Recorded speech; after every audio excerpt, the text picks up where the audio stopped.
Hey everybody, this is my second attempt at this video.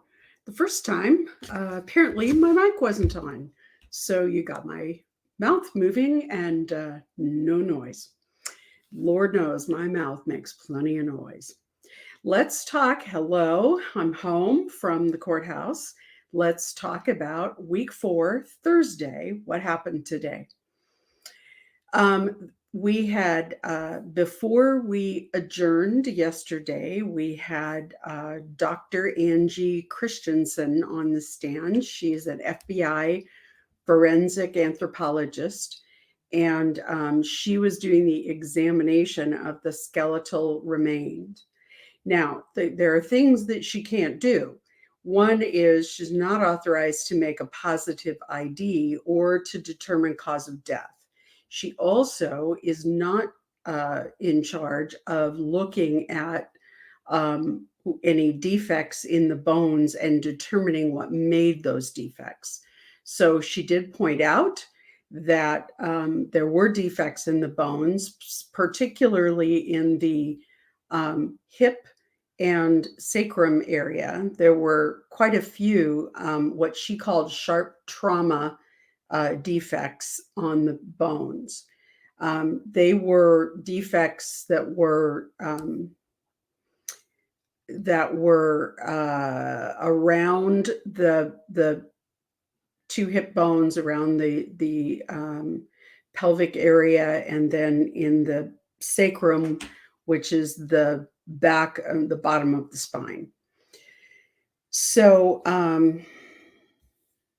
she finished up. John Thomas did some cross-examination. She said that the marks were not consistent with what she had seen in prior dismemberment cases. The next witness was Tanya Rawlings. Tanya Rawlings was doing the direct. The next witness was Douglas Halapaska. He's an FBI forensic examiner in the Firearms and Tool Marks Unit. Now, Dr. Christensen said that she was not, that if there were determinations that were going to be made as to what caused the marks in the bones, that would be the responsibility of the Firearms and Tool Marks Unit. So it's not surprising we saw him next. And so he identified, took those same defects that she had identified and said that one was caused by a knife, several were caused by a blade with serrations, and at least 2 of them were caused by an axe or a hatchet. John Thomas made an interesting point. It probably was the first time that we had heard actually them point out some holes in the prosecution's case. And this was that the tools, all of the tools that were seized on the crime scene, were not sent to the FBI to be compared to the defects in the bones. So there was no way for either one of the experts on Tylee's bones to determine whether or not any of the tools that were found in Chad Daybell's shed were responsible for those injuries to the bones. So that finished their testimony, and the next person up was David Sincerbo, and he was from the Idaho State Police Lab, Crime Lab, and he's an analytical chemist. His testimony was very short. He received a sample that was some of Tylee's flesh as well as debris, and he was able to determine that there was gasoline in that sample. He was not able to determine if it was a lot or a little of gasoline or when it had been poured in the fire ring. But you might recall that the people who were excavating after the bodies were found noticed that there was a strong smell of gasoline around the fire pit. And that was months after the bodies had been placed there. So makes you think there may have been a pretty substantial amount of gasoline there. There weren't too many questions to be asked by John Thomas. And the next person that was called was Rylene Mullen, Idaho State Police Lab. She was a forensics lab manager, and here comes the DNA. She determined that Lori Vallow was the mother of Tylee and that Dennis Trahan was the father of JJ. That was for help in identifying the bodies. At this point, Judge Boyce made an interesting announcement. He said that tomorrow's schedule would only be from 8:30 to 1:30, and that we don't know what that means, but I think it's very possible it means the prosecution's going to rest. If that's the case, then they will have Friday to start preparing for closing statements and for the defense to prepare for their witnesses. I think that if they do rest tomorrow, we will see the defense put a few witnesses on having to do with Lori's alibi notice. So I think that's the next place we'll see. And I think that'll come on Monday. There is a witness that we'll be finishing up with on Monday, and I'll get to her in just a minute. So the next witness was Catherine Dace. She's also from the Idaho State Police Crime Lab. And she is also a DNA specialist. She was the person responsible for the autopsy samples of JJ, samples from the apartment 175, and tools from Chad's property. There was no DNA on the bags from the burial site. She tested the duct tape, and we'll get into that in a minute. She swabbed a knife point in apartment 175. It was negative, but there was a weak positive from a wall swab from the apartment. The tools in Chad's shed, several had presumptive spots of blood and flesh.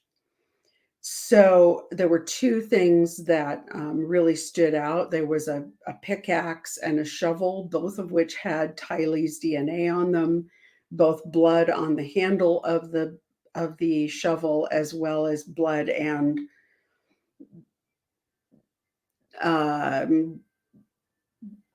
debris from Tylee, was biologic material from Tylee.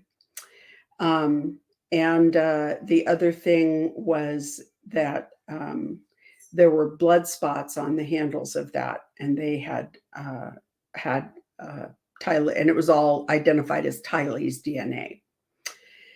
So the next person was, this was sort of interesting. She did process the duct tape and swabbed the ends of the duct tape for saliva, thinking that sometimes people will tear duct tape with their teeth. Didn't find anything on that.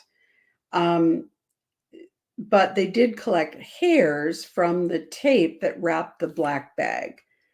And the hair that was collected was sent to a different lab. So I think we're going to get that information tomorrow. The next person we had was Tara Martinez. She is the forensic lab latent print expert. And she was able to lift latent prints off of both the plastic that JJ was wrapped in and the duct tape. And in both cases, those fingerprints, one was a fingerprint of Alex's little finger, and the other one was his right palm, both belonging to Alex. No cross-examination. Then we had Detective Kincella back on. That's not right, but he testified earlier in the case. He was back on to testify about the fact that they had discovered in searching social media that one of the news stations had posted some high-resolution satellite images from Apollo mapping. So they got those images, and they were shown. One of them in particular was interesting because it was taken on the day that Tylee is known, it was thought to have been burned. And there certainly is a dark spot that appears to be the place where Tylee was buried. Prosecution or defense made a bit out of the fact that you can't see smoke coming out of the fire pit on that day. And the last person today was Samantha Gwillem. She is Tammy's sister. And she testified about the location of the pet cemetery and that she notified law enforcement about it. She said Tammy loved animals and they were drawn to her. Tammy was a little bit of an introvert, but loved people and loved taking care of them. There was a picture of Tammy introduced. Samantha kind of choked up a bit. She said Tammy was the second oldest. There are 3 brothers and 2 sisters. They were 4 years apart and close growing up. She said they talked or saw one another every day when Tammy lived in Springville. Samantha said she liked Chad. He was good friends with her husband and that their families were very close. They raised their kids together. She said Tammy didn't like change, didn't really want to move to Rexburg. Tammy worked in Springville, working at the schools, and she was very smart. Chad worked at the cemetery, and Chad was the one who called her to tell her that Tammy had died. He said Tammy just had been sick and woke up and had a coughing fit, and he woke up when she rolled out of bed and was dead on the floor. She said Tammy went to visit the family in October. It was kind of out of the blue and it was unusual because Tammy didn't really like to travel alone. She also said that while Tammy never mentioned to her that Chad was having an affair, she did see a change in their relationship. The first week in June of 2019, she saw them, and Chad and Tammy seemed awkward around one another. They seemed a little distant from one another. And then the next month in July, Tammy drove by and dropped off a birthday gift for her sister. But Chad waited in the car and wouldn't come in. And so Tammy basically talked to her for a few minutes at the front door and then left. That was the point that court adjourned. We're going to take up on tomorrow with Samantha. I expect that we're going to hear we're going to hear the hair expert, so the person who did the DNA testing on the hair, and we're going to hear from the pathologist on Tammy Daybell's autopsy. And then I don't know how much more the state will have. I would think not too much more. I think the defense is going to take over on Monday, and I think the few witnesses they have are going to be witnesses that they bring to talk about Lori's alibi, the notice of alibi, and I think it's sort of an empty presentation because you can conspire to commit a crime from anywhere in the world and at any time. So the idea that there's an alibi for conspiracy is a little bit thin. But I'm sure that they're going to offer their defense and claim alibi. And then I think we will very likely see this case go to closing argument on Tuesday or Wednesday. I have some concerns that we will talk about on Saturday about whether I think the prosecution has proven its case. But I think we're in the wrap-up process. That's certainly what it feels like to me. So stay tuned for Saturday. Join us then when we'll be giving you a wrap-up of the whole week of testimony and all the things that have happened this last week. Thanks for being here, and I'll see you on Saturday.